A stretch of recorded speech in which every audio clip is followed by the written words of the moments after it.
Welcome back to Panda's Nightmares. Tonight, we're diving into some of the most wild, satisfying, and downright ruthless revenge stories. These are the moments when people got back at those who wronged them, sometimes in clever ways, sometimes in ways that leave you questioning just how far someone is willing to go. Some of these tales are petty, others are brutal, but one thing's for sure: they all prove that karma can be delivered with a personal touch. Before we get started, I want to take a moment to share something personal. I'm raising funds for my dad's medical treatment, and your support would mean everything to me. If you'd like to help, the GoFundMe link is in the description below.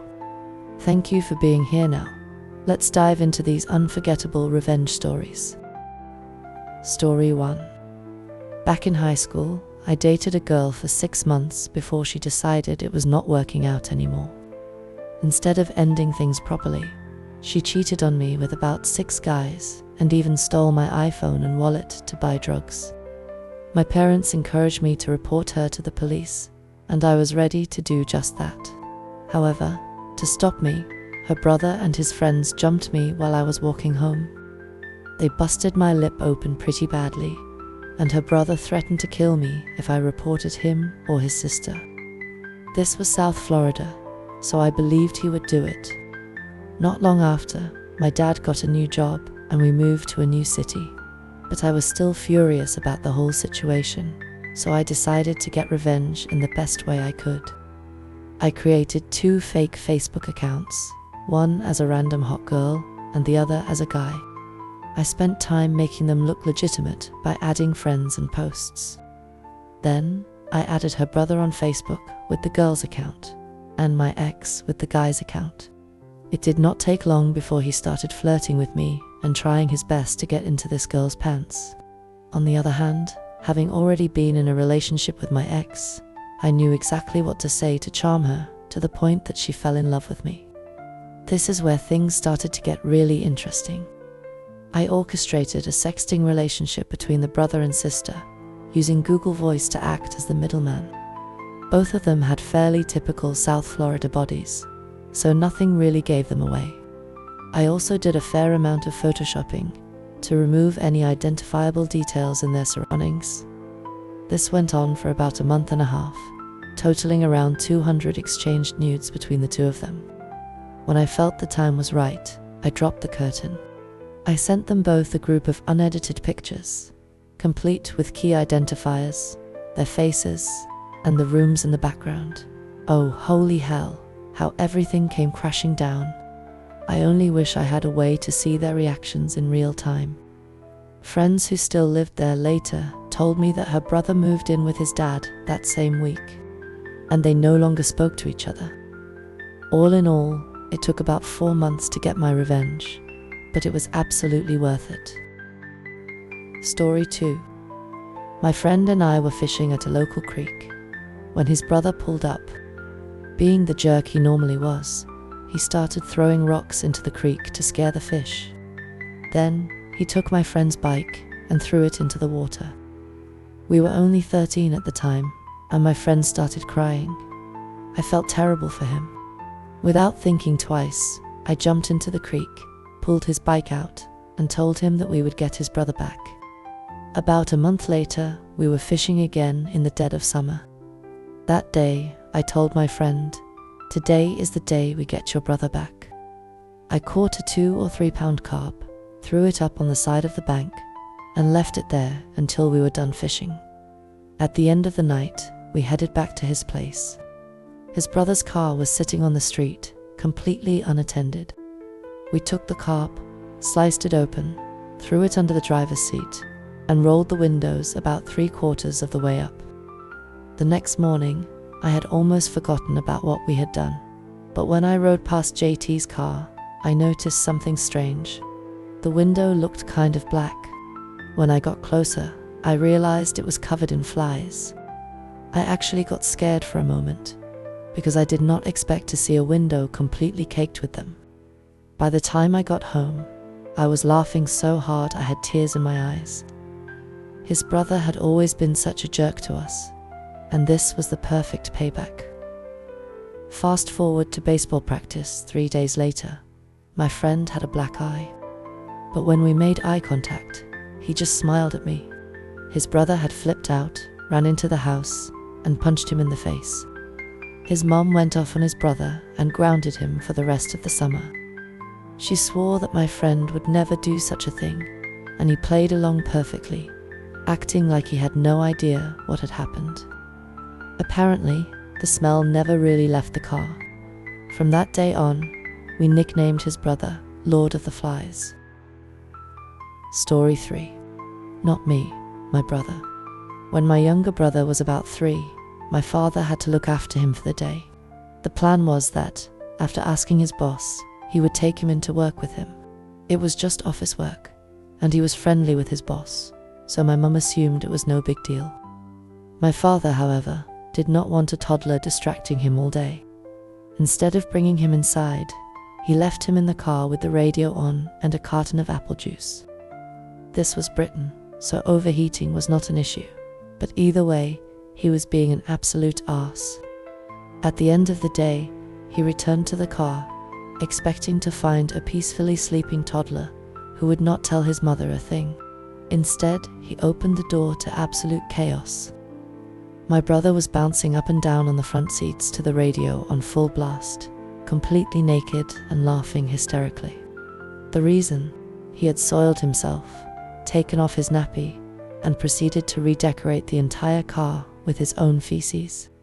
It was everywhere. The driver's seat, the windscreen, the steering wheel, the sat-nav, the driver's window, and, somehow, even smeared handprints on the ceiling. My dad stood there in stunned horror, trying to comprehend how a toddler could produce such an ungodly amount of turd. The only part of the car that was completely untouched. His own car seat. Story 4. One time, when I worked as an assistant manager at a small video store, there was this one customer who was a real asshole. He was so unbearable that I eventually got fed up with his nonsense and threw him out. He had been rude to every single employee in the store, including our boss. He was just a mouthy, harassing jerk. Going into all the details would take way too long, but trust me, he was the worst. One day, I saw him at a little strip mall nearby, bragging to some guys about how he was cheating the workers' compensation system. Then, right in front of them, he pulled out a huge wad of cash and waved it under their noses like a Japanese fan. "I got all this free money from lying about my injured hand," he boasted. What an absolute Now, if you flip to the blue pages of the phone book, you will find a listing in all capital letters that says, Workers' Compensation Fraud Hotline. And take a wild guess what video stores keep in their records. Full name, home address, and phone number. Not only did I turn this guy in, but I was also able to provide great detail on exactly how he was faking his injury, since he had so proudly explained it to his 2 friends. Story 5. I moved around a lot as a kid. My dad was in the army, and my parents were divorced. Never staying in one place made long-term friendships impossible, but my situation seemed to attract bullies like flies. When I started at a new school, a bully picked up my scent instantly, tripping and shoving, making fun of my clothes. Nothing too terrible, but I was already unhappy, so it made me feel miserable anyway. One day at school, I asked to use the restroom. On my way there, I passed by my usual tormentor. Surprisingly, this time, he did not do anything to me. When I entered the restroom, I was met with something disgusting. Someone was in the only stall, squatting down and crapping on the floor. Disgusted, I immediately turned around, ready to tell on them. I was only 7 at the time, so it seemed like the right thing to do. I was about to go back to my classroom when an incredible yet devious idea came to me. Instead of reporting the culprit, I walked straight to my bully's classroom and stepped inside. Everyone looked at me. Normally, that would have been enough to make me turn around and leave, but not that day. Without hesitation, I walked straight up to the teacher's desk, pointed at my tormentor, and boldly proclaimed that he had just shit on the bathroom floor. The teacher's reaction was even better than I could have imagined. She made him follow her into the restroom while he sobbed and stammered, "I didn't do it. He's lying," over and over again. She did not listen. Instead, she grabbed a wad of paper towels, handed them to him, and made him clean it up while we all watched. When he was finished, she thanked me for telling her and sent me back to my classroom. This happened about 20 years ago, but I still look back at that moment as a turning point in my life. It felt like the day I truly became me. Story 6. I worked as a server in a fine dining restaurant in a touristy town in Florida. The owners, a husband and wife team, were notorious for being cruel and petty. But it was 2008, and I had just been laid off, so I had to take anything I could get. On top of that, I was engaged to be married, paying for the wedding ourselves, and planning a move to New York City. This could be an incredibly long story, but I will just give a few examples of their batshit cruelty. The dyslexic server who trained me was fired a week after I started, because he took too long to write the specials on the chalkboard. They knew he was dyslexic. His replacement was fired on December 23rd for selling the wrong bottle of wine. While it was definitely her mistake, the way they handled it was despicable. She had sold a $125 bottle of wine for $35. The owner made sure the table knew about the mistake, saying, "I hope you are enjoying that bottle of wine. It's actually a $125 bottle, but don't worry, you don't have to pay for it. Your server will." The customers were furious at being put in that position and were gracious enough to secretly leave a tip to cover the cost. The worst part, she finished her shift and paid the full $125, thinking she still had a job. The next day, on Christmas Eve, they fired her over text. As for me, I kept my head down as much as possible. I saw that whenever you shared any personal details with these people, they used them to torment you. The wife owner would follow me around, berating me in increasingly weird ways just to emasculate me. After she met Mai, she started making jabs like, "She doesn't seem too thrilled to get married," or "She probably expects better," then laughing it off as if she was joking. My strategy was simple: shut up, save money, and not let it bother me. But she caught on to this and got downright sadistic, trying to see how far they could push me before I snapped. I managed to endure 2 years of this, thanks to alcohol, no backbone, and financial need. My breaking point came when she told me to take away the chair our hostess was sitting in, even though there were no customers around. Technically, sitting on the job was unprofessional, but this was an elderly woman, sick, working outside. She would never dare call in sick since she was working illegally from Hungary and had no other options. Instead of taking over for her or showing an ounce of kindness, the owner told me to take her chair away without explanation. And the worst part, I did it. I fucking did it. The hostess understood. She knew what was happening and gave me this heartbreaking look of understanding that I will never forget. I walked a few feet away, then turned around and put the chair back. I looked straight at the vile shitston who had ordered me to be cruel for her amusement. The owner did not say a word. She just gave me the cold shoulder for the rest of the night. 2 weeks later, I was closing out my tips and receipts with the husband owner. As always, I had counted my till before cashing out. Everything added up. But when I handed it in, he claimed I was short $150. It turns out he had secretly added a cash ticket to my till at the last minute, right before printing the final report. I only had 4 tables that night, all of whom had tipped in cash, so I knew exactly what my numbers should have been. I calmly pointed out that I had double-checked my math and suggested he had made a mistake. His response, "If you don't like it, there's the door." That sealed it. I knew what was happening. He was trying to force me to quit so I could not collect unemployment. My brain immediately went into "you are about to be fired, so make sure you get those unemployment benefits" mode. I refused to pay and told him I would return for my next scheduled shift to work things out. His response: "Fuck you, get out." I was fired. That was important. I did not quit. I was a month away from moving to New York with my wife to start a new career. I just needed one more month of saving every last penny I made, and I was out. This pretty much screwed me. So I filed for unemployment, citing the real reason I was fired, which met the eligibility requirements. The unemployment office contacted my former employer for verification. He told them I had been fired for stealing wine and even claimed he had witnesses. My claim was denied. Next step: dispute the claim. The case went to adjudication, which meant a phone hearing between my former employer, an unemployment caseworker, me, and any supposed witnesses.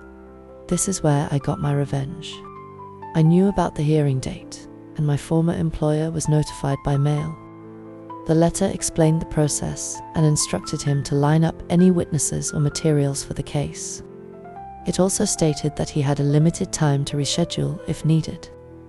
I also knew that this restaurant's mail went to an unsecured box outside, so I paid an anarchist punk with beer to steal any mail from the unemployment office and bring it to me. In the meantime, I reported them to ASCAP for playing copyrighted music without paying dues, which resulted in a hefty fine. I also tipped off the IRS about their shady bookkeeping, including how the wife owner used her name on payroll records to cover for illegal workers and underreported earnings. Then, I dropped a dead fish into their gutters above the patio. I waited a week for the rats to appear, then called the health department. By the time the hearing came around, the owner was caught off guard and tried to reschedule. But since he never received his letter, he had missed the deadline. He was forced to proceed without his fake witness. During the hearing, I stayed calm while he lost his temper. I answered questions in a way that pushed his buttons, and it worked.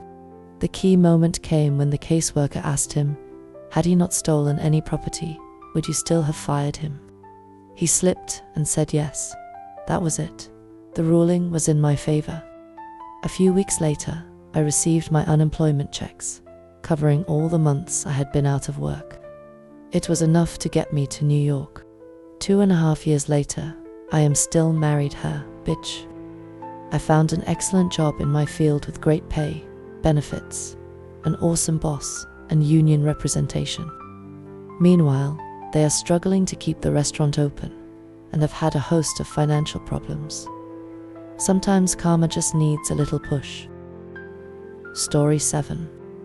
During the last year or so of my marriage, I was spending a lot of time out of town, commuting for 3 to 4 days a week for work. One night, while working remotely, I decided to do some upgrades on my home computers. As I logged in, I noticed the connection was unusually slow. Curious, I ran some network traces and found that my wife's computer was participating in a video chat with someone in another state, one where she had no family that I knew of. That caught my attention. I decided to keep an eye on things, monitoring her internet activity, including IM conversations, which were not encrypted. Over the next few weeks, I kept my mouth shut and collected more evidence. Most of it came from Yahoo and AIM conversations. At the time, we had security cameras installed around our house because of neighborhood kids causing trouble. Eventually, I caught footage of some guy coming and going from my house at one point, even driving my car. I still stayed silent because I knew that if I confronted her, she would just lie and somehow spin it to make me the bad guy. By now, I knew exactly who the guy was, so I gathered more data on him, and then he made a mistake. He plugged his laptop into my home network. Now, I am a network engineer and security admin by trade. I know networks, I know how to monitor them, and I know how to manipulate data. My wife knew this. The guy she was messing around with knew this, but he was still dumb enough to enter my domain and play around on my network. So, I started collecting usernames, passwords, email accounts, and IM accounts. I rerouted all of their web traffic through a proxy, so I could monitor every site they visited and how they logged in. Then I hit the jackpot. Dumbass ran a well-known gaming forum that was a major source of revenue for him. He logged in without using SSL. He thought it was secure because Via Bulletin hashes the password before sending it in clear text. What he did not realize was that if you have the hash, you can use it just as easily as the password itself. I used his admin username and password hash to log in and quietly made a few admin accounts for myself. I gave them inconspicuous names and changed the account creation dates to make them look old. At this point, I could have wiped his entire site. But that would have been too easy to fix. All he had to do was restore a backup. No, I had a better idea. Every day, I went in and deleted random posts older than 6 months. Then I started deleting every post older than 6 months. I did this for 3 weeks straight before he even suspected anything. Eventually, he caught on and removed one of my admin accounts. That was my cue to move quickly. I assigned admin privileges to my wife's account, then deleted all my other admin accounts. Not long after, she called me in a panic. Her new boy toy was flipping out on her because, according to him, she had hacked his forum and deleted thousands of posts. There was no way to restore them without wiping out 3 weeks of new content. To make things worse, she appeared to be the only person with admin access, aside from him, and he was pissed. I played dumb, pretending I had never even heard of the forum until she called me. There was no reason for them to suspect I was involved. They never made the connection between him using my home network and his forum getting trashed. To this day, new users are not allowed on the site, unless they are referred by an existing member. They never figured out what really happened. The incident caused him to break things off with my wife, leaving her completely stranded when, a month later, I told her I was divorcing her. By then, I had collected enough evidence from their IM conversations and her forum posts to satisfy my need for closure. She still has no idea how much I knew about her second life. Story 8. I used to live in a very small town, maybe 250 to 300 people. We had no stores, no gas stations, nothing. One day, a local guy decided to open up a little store that sold the basics, groceries, snacks, and even movie rentals. He hired a few of us high school kids to work there for the summer and promised us $50 a week, to be paid at the end of the summer. It sounded like a good deal at the time, so we agreed and got to work. We gave up our entire summer stocking shelves, cleaning bathrooms, doing lawn care, and whatever else needed to be done. Then, the end of the summer rolled around. It was our last day, and the owner finally showed up with our paychecks. $50, not $50 per week, like he had promised. $50 total, for the entire summer. Needless to say, we were furious. But when we confronted him, all he said was, "What the fuck are you gonna do about it? Drop the key off at my house, since you won't need it anymore." Well, we came up with a plan. Before locking up the store for the last time, we left a window unlocked. We dropped the key off at his house as instructed. Then, around midnight, we went back to the store. We grabbed as much as we could: cigarettes, money from the register, candy, probably about $1,000 worth of stuff. After making sure we had everything we wanted, we locked the window and left through the emergency exit, which had no alarm. There were no cameras, no security, nothing to catch us. The next day, the cops were all over the place. The owner accused all of us, but he had zero proof. To make things even better, word got around the town about how he had scammed us out of our pay. The locals stopped shopping there. Business dried up. A few months later, he had to shut down the store for good. I don't feel bad. The guy deserved it. Story 8. When my brother and I were kids, we used to play in our front yard all the time. One day, we were playing baseball, and our ball rolled down the hill into our neighbor's backyard. No big deal, right? We just went inside to grab another ball so we could keep playing. In those 5 minutes, the neighbor walked up the hill and pounded on our front door.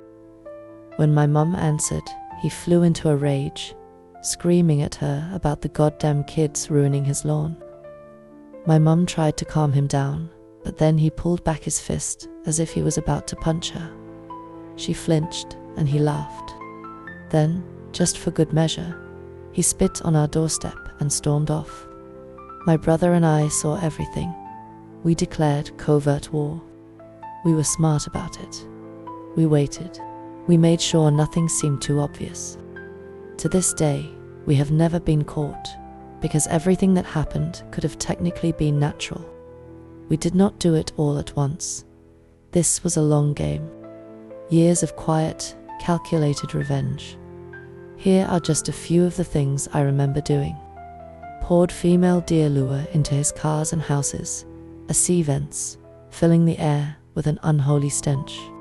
Saved up sharp glass shards and nails and scattered them at the edges of his driveway. Bought concentrated weed killer and applied it liberally to his prized shrubs and flowers. Found his car in public parking lots and threw bologna on it to ruin the paint job. No clue if this one actually worked, but it felt right. Collected dead critters roadkill, our cat's gifts, anything we could find, and tossed them under the tarp that covered his pool. Waited until they went on vacation, then sprinkled sugar all over their doors and windowsills in the hopes that bugs would invade and nest inside their house.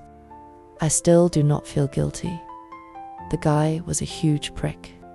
Still is, actually. Story 9. I worked at a cafe during college that served sandwiches and coffee. It was a cool place, a popular hangout, and I liked everyone I worked with. The only problem, our boss was the biggest asshole in the world. One week, on payday, he gathered all the employees together and told us we would not be getting paid that week. He assured us that we would get our money next week. Annoying, but we rolled with it. Then the next payday came. Still no money. This went on for about a month. We were all working under the table, and he flat out told us that if we quit, we would never see any of the money he owed us. Turns out, he never planned on paying us in the first place. We later found out he had been blowing all his cash on coke and gambling. Then, he just stopped showing up for 3 weeks straight. No calls, no messages, nothing. It was just us employees running the entire store. So, we did what had to be done. For those 3 weeks, we gave away everything in the store for free. If someone came in and ordered something, free, want a sandwich, take 2, need some coffee, have a whole bag of beans, we completely emptied the place out. One night, we even threw a party open mic, music, the whole deal. It was legendary. Then, one day, he finally showed up, and he looked like he had been awake for a week straight. He walked in, freaking the fuck out, throwing things, screaming, threatening to beat the shit out of us. While this was happening, I was in the back and noticed something interesting. His Escalade was double parked right outside. So, I called the campus towing company. They were 1 block away. While he was in the middle of his meltdown, one of the employees casually said, "Hey, your truck is getting towed." He bolted outside just in time to watch his Escalade get hooked up and hauled away. We took that as our cue to leave. We all bounced out the back door and never looked back. Story 10. My dad used to live in an apartment building with assigned parking, meaning every tenant had a designated space that only they were allowed to park in. Despite this, he would regularly come home to find someone else parked in his spot. He asked the guy politely several times not to park there. He even talked to the landlords about it, but they did nothing. One day, he got home and saw the same guy parked in his spot again. That was it. Enough was enough. Now, my dad has been working on cars since he was 13. He always kept a jack in his trunk, and this time he put it to good use. He jacked up the guy's car, lifting it off its rear tires. Since it was a rear-wheel drive, this meant my dad now had full control of where it went. Using the jack, he pulled the car across the lot and left it somewhat hidden behind a dumpster. Then, he let it down, put his jack away, parked in his own spot, and went up to his apartment like nothing had happened. A few hours later, there was a knock on his door. Standing outside was a police officer, with the inconsiderate neighbor right behind him. The officer asked my dad, "What did you do with this man's car?" My dad looked him straight in the eye and said, "He parked in my spot, and I've asked him several times not to do so. So, I lifted his car up and set it over by the dumpster." Now, let me give you a little picture of my dad. He's 6'5", was built like a tank back in the day, and he has only one eye.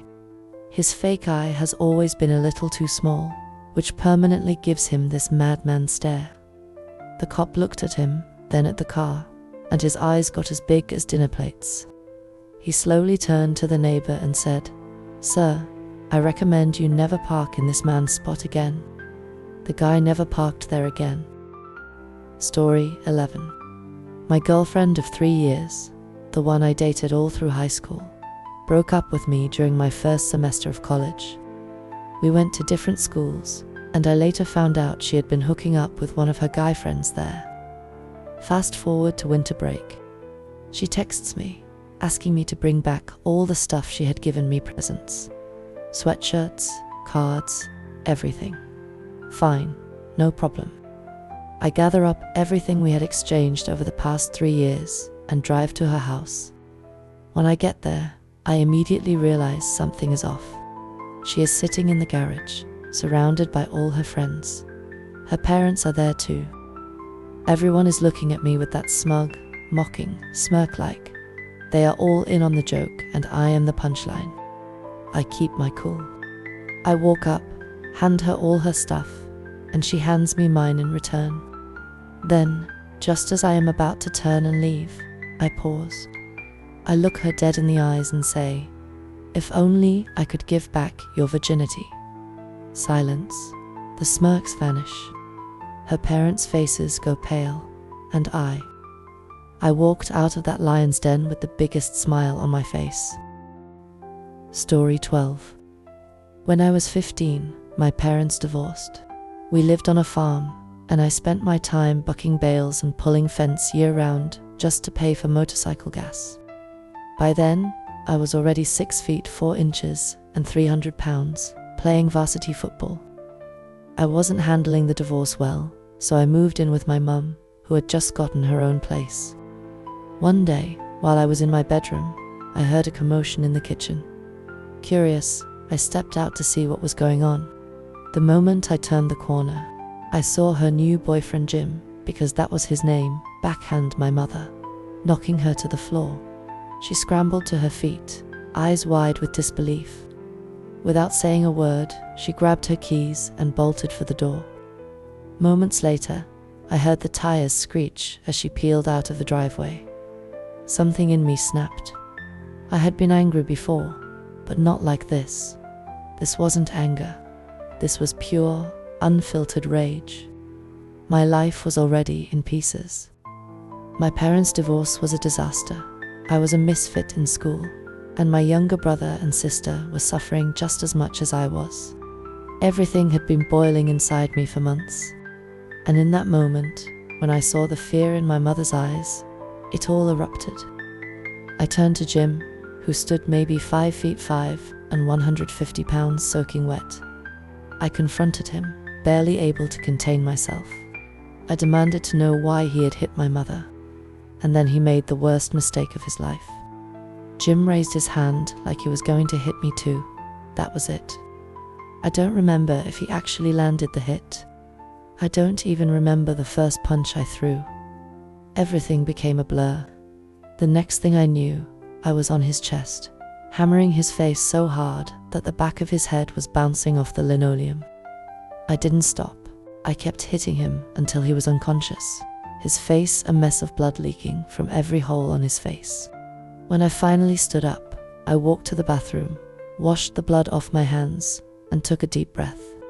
When I came back, he was still out cold on the kitchen floor. The pool of blood around his head was still spreading. For a moment, I thought I had killed him. I grabbed him by the feet and dragged him out of the house, leaving a bloody trail across the patio, the walkway, and into the yard. I dropped the tailgate on his ridiculously jacked-up Ford pickup, threw him into the bed, and tossed in his coat, keys, and anything else of his eye could find. Then I walked back inside and locked the door. About an hour and a half later, I heard his truck start up and drive away. When my mum came home, she didn't ask a single question about my hands. She didn't mention the half-cleaned bloodstains on the patio or the marks in the grass. I think she knew exactly what had happened. Maybe, just maybe, she had even left me alone with him on purpose. I still wonder about that, ... Years later, I saw Jim at a gas station. His face still showed the damaged deep bags under his eyes, a twisted nose, and missing front teeth. And yes, I feel terrible about it, still. Story 13. In 2009, I deployed for a 6-month tour to Helmand Province, Afghanistan. We ran missions at least once a week from Leatherneck to Nowzed. No other unit would dare run that route, it was that bad. A month into the deployment, I had been in my first real relationship for about 6 months. It was long distance. I was stationed in North Carolina, and she lived back home in New York. We had even talked about getting married, but my staff sergeant gave me a little speech about waiting until after deployment. I took his advice. Turns out, she had already been cheating on me just 4 months into the relationship. I took it hard, and for the next 6 months, that's all I thought about. I had a bunch of her stuff, and she had some of mine. I never got any of my things back, but she had given me this tiny little dancer trinket to wear on my dog tags. It had been a gift from her mother before she ran off, so it had sentimental value to her. Then, about 5 months into my deployment, I get a message on Facebook. Her new boyfriend, a level 3 sex offender she had left me for, had just been sent back to prison for violating his probation. And now, suddenly, she just found out she was 6 months pregnant with my child. Yeah, no. There is no way you just find out you're 6 months pregnant when you weigh 110 pounds, soaking wet. It was a shammer, pathetic attempt to pull me back in. There was no pregnancy. 6 months later, I finally came home. I knew exactly where she worked, a Subway aunt. Sure enough, I walked in one day and saw her behind the counter. She started her usual routine, "Welcome to Sue," and then she froze. Mid-sentence, her face turned pale, absolute horror in her eyes. I walked up to the counter, looked her dead in the eyes, set the dancer trinket down, shook my head, and turned around without a word. Before I even reached the door, I could hear her start to cry. Now, I am way more successful than I ever was in the military.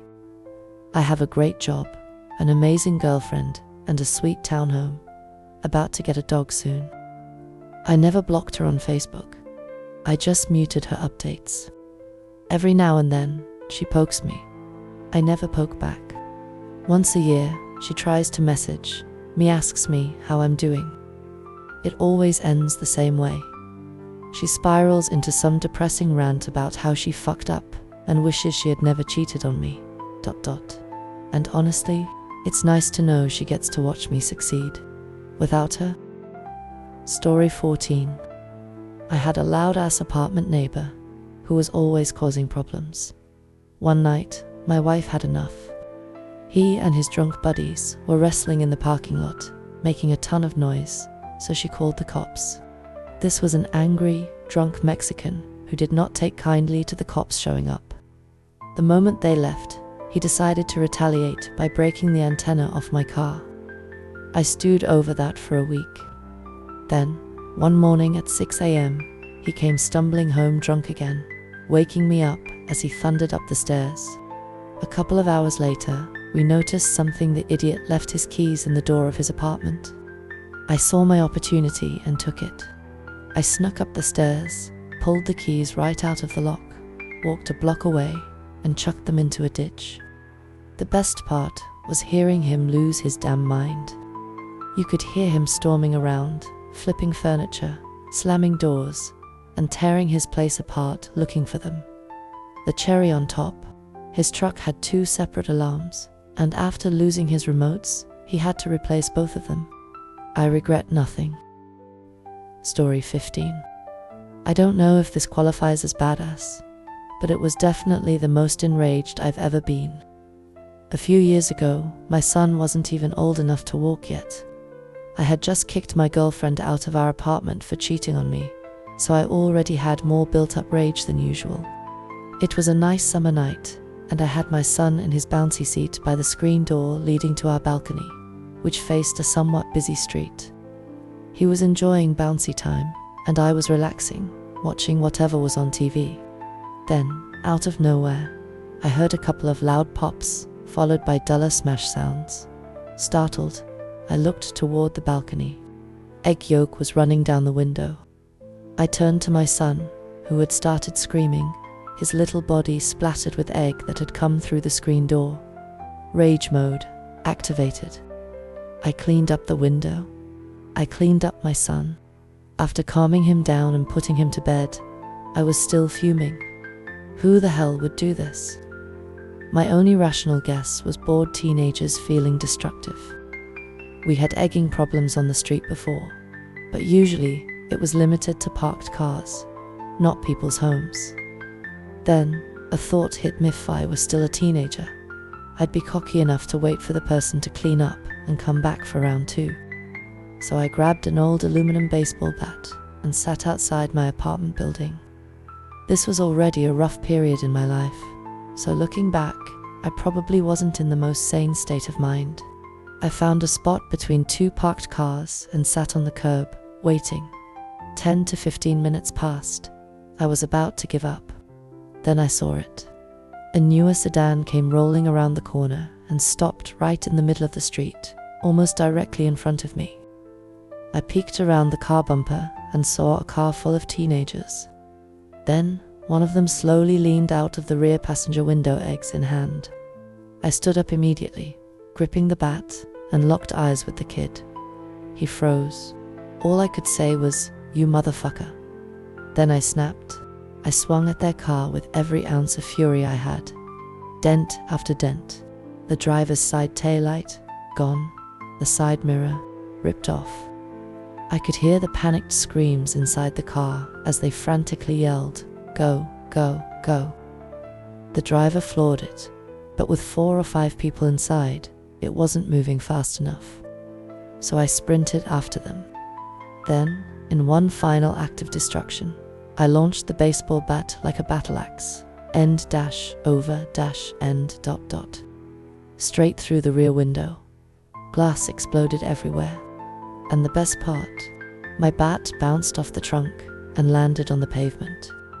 I ran over and picked it back up, still filled with adrenaline. I actually kept chasing them for another 100 meters before realizing there was no way I'd catch up on foot. As I walked back toward my apartment, I passed the identical building next door. That's when I heard its low clapping. I looked up. A single man stood on a balcony, looking down at me. All he said was, "That was awesome." I think I muttered, "Thanks," but honestly, everything was such a blur of rage and adrenaline that I barely remember. I have never felt a rush like that in my life. Even now, just typing this out, I can feel a slight adrenaline surge. I usually don't get that angry, but under those circumstances, it just happened. And the best part, we never had any egging problems after that. Story 16. I went to school with someone who was a real dick. He bullied me constantly, and eventually I got fed up with it. One day, while we were in the library, I saw him log into his email. As he went to access his inbox, I snuck a quick look at the keyboard and noticed his password. Lo and behold, the idiot used his own name and a number that was it. Cue creeper mode. When I got home, I logged into his email out of curiosity. It didn't take long before I found something very interesting. There was an email exchange between him and a friend, discussing how his mother had convinced Centrelink, Australia's unemployment benefits agency, that he had a learning disability so she could claim extra money. That was all I needed. I forwarded the entire email archive, along with his login credentials, to Centrelink. Now, they probably couldn't access his account officially due to red tape, but I think someone took a peek off the books. A few weeks later, I overheard at school that Bob's family was being taken to court. They were being forced to pay back several $1,000s in fraudulently claimed benefits. I never found out how it ended because I graduated before the case was settled, but I do know one thing: they had to pay up. Story 17. When I was 7 or 8, I did a science project on the antibacterial efficacy of various soaps. The experiment was simple. I kept my hands dirty for a day, pressed my grubby thumbs into petri dishes full of agar, then washed up and did the same again. I tracked the results by tracing the bacterial colonies. Bigger colonies were bad, smaller ones were good. Turns out, I did a pretty good job. The project won the county science fair for my grade in a large metropolitan area, so that was nice. But before all that tafta, I had finished the experiments. But before I had discarded the dishes, I got into a dispute with my parents. I don't even remember what it was about, but in my childish frustration, I thought, I'll show them. So I took the nastiest bacterial culture I had and swabbed it all over their bedroom doorknob. It worked a little too well. Both of them got sick as dogs, and I ended up having to take care of them for days. Served me right. Story 18. About 8 years ago, I was dating a girl and she got pregnant. Unfortunately, she miscarried about a month in, and after that experience, I decided I wanted to get a vasectomy. She and I eventually split up, and I moved on. My next girlfriend and I were 3 years deep into dating when she suddenly got pregnant. Now, I knew for a fact the baby wasn't mine, not because I had gone to Filthy Pete's house of vasectomy and corner drugstore in Mexico, but because I had the real deal done. So, she cheated. Fast forward 7 months into the pregnancy, and she starts being an uber cunt of the highest degree. We break up, and then she threatens to take me to court for child support.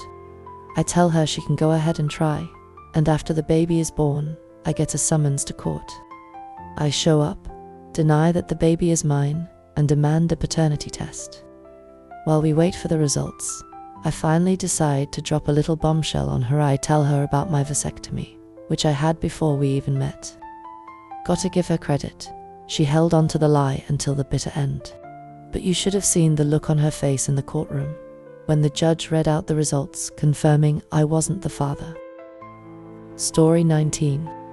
About 4 years ago, I found out my husband of 10 years was screwing around with a girl he went to high school with. It's worth noting that they never dated back then because, according to him, she was too much of a whore to sleep with just one guy at a time. At the time, I was a full-time student, and he was financially supporting us and our toddler. When I found out, I flipped my shit understandably. Instead of owning up to it, he called me a psycho and decided he wanted to leave me for her. So, I quit school for a year, worked 2 jobs, paid for the divorce, and supported our child alone. I pushed through, went back to school, graduated with honors, landed my dream job, and built an amazing life for myself. Meanwhile, he has been cheated on multiple times, lives in a shitty trailer park with his whole girlfriend, and is generally a loser. Technically, not revenge, but very, very sweet. Story 20. When I was 7, the Monica Lewinsky scandal happened. Unfortunately for me, my name also happens to be Monica. You can imagine what a bunch of immature kids liked to call me. One girl, who was several years older and much bigger than me, took a special liking to picking on me. She constantly called me Monica Lewinsky, even though I had never even spoken to her before. I asked her to stop, but she didn't. One day she was playing on a jungle gym shaped like a fire engine, trying to balance. I saw an opportunity and took it. I ran up to her and started tickling her. When I realized she didn't like being tickled and was losing her balance, I kept going, probably my innocent way of being violent. Then it happened. She lost her balance, fell, and broke her leg. Later, when I saw her on crutches with a cast, she gave me this apologetic look and never called me Monica Lewinsky again. She was afraid of me. A 7-year-old girl. Story 21. When I was around 13 or 14, I used to hang out with my 21-year-old neighbors. At the time, I didn't realize that all these guys ever did was convince me to do stupid shit, then run away when I got in trouble. This went on until I was about 17, when I finally realized what was happening. I was furious and wanted revenge, but by the time I had thought up a plan, they had moved away. I decided that wasn't going to stop me. These guys were serious stoners and were always throwing parties. I had been to one before and knew the layout of the house. So, one night, I showed up to a party, chilled in the back, and waited. In my car, I had 5 cartons of heavy whipped cream which I had bought 6 months earlier and kept in the fridge just for this moment. I took each rancid rotten carton and poured one into each of the air vents. The smell was so foul and disgusting that I had to hold back from throwing up multiple times.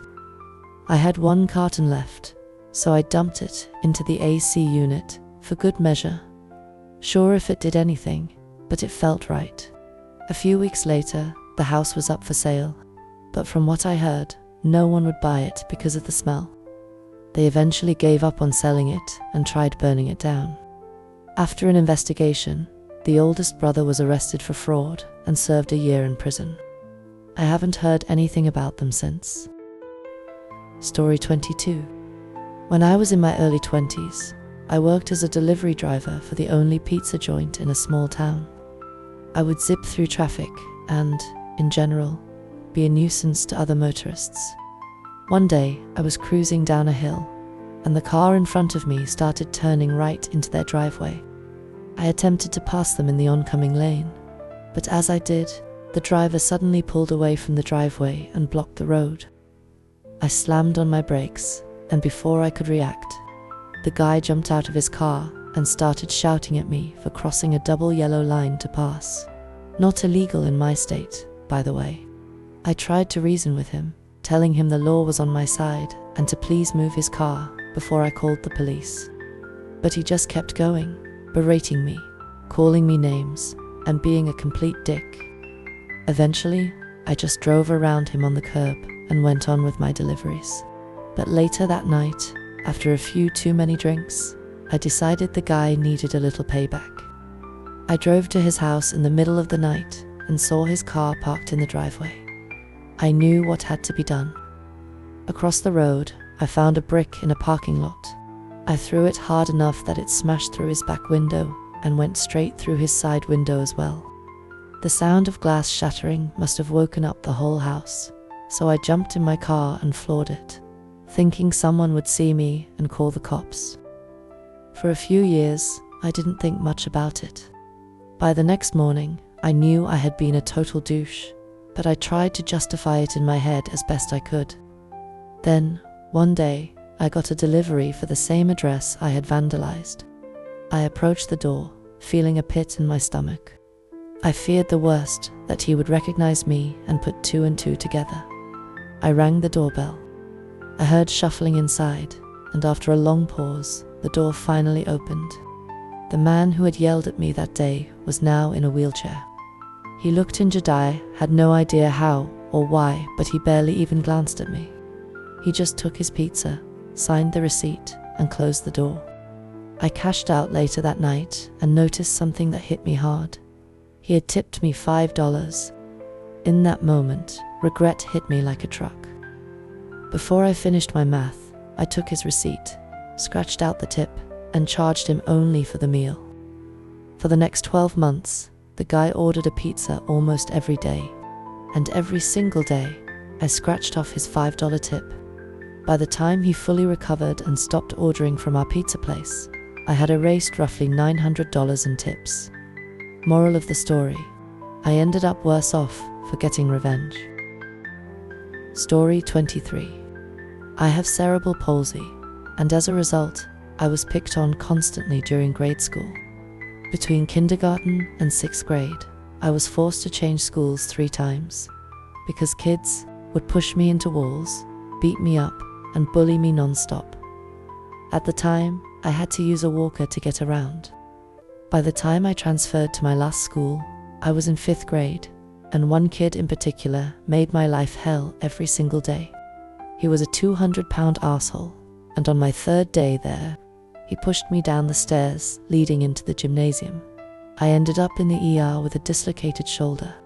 Fast forward 3 months later, and this same asshole was standing near the boys' bathroom, talking to his buddies. He made some comment about how I would never have a girlfriend because I walked like a duck. I snapped. I was never a violent kid. I'm still not a violent person today.